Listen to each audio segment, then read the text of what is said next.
And in terms of Grogu, his insane popularity as a character, the internet memes. Uh, how do you explain it? How do you explain just how Grogu's become this pop cultural phenomenon around the world? I don't know if I can explain it. I just know that there's something about the character um, that is so.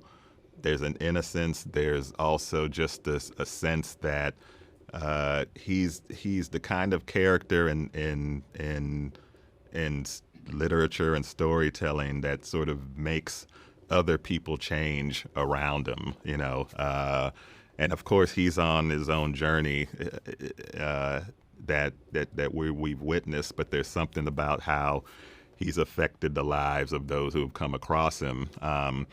And I think that coupled with the time that we're living, there's something very sort of elemental about him, and also I think this relationship, because they're so different, and how this character whose task was to take this bounty and deliver it, how it changed him in such incredible ways. I think we are attached to and fascinated by. But there's, I can't exactly explain it, except that there's something about the character and the time and the moment that just felt right. And you can never plan for anything like that, but somehow everything aligned in a way that this character and this relationship really resonated.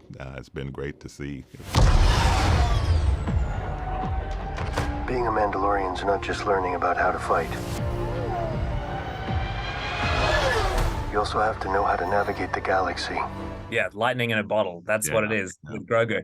And Yeah. and so in season 3, it's looking at the trailer, it seems like we're going to see more of Grogu kind of coming into his power, developing his abilities, whatever that might be. Is that the way it's going to go? He's going to become a more active participant in some of these adventures? Well, look, I think one of the initial sort of inspirations for this relationship was Lone Wolf and Cub, and those initial books and films. And so the idea that you can have this young child with a bounty hunter, or with someone like Din Djarin who's living the kind of life that he lives, obviously this kid's going to see a lot and has to get up on his own 2 feet pretty soon. So I think this season, because there is more of a permanence of what this is, where these characters, have to really come to terms with that. And I think and clearly Grogu knew what he was getting into. He had a choice. He could have chose to stay or go go back to Din Djarin, and he's seen enough to know what that means. So I think he knows, and we know, that this means he has to be more of a part of these adventures with Mando, and not just someone being pulled along. So I think the trailer certainly hints to some of that, but he's going to be there as part of Mando's life now, in a more permanent and very real way, and we know that's not always going to be clean. So.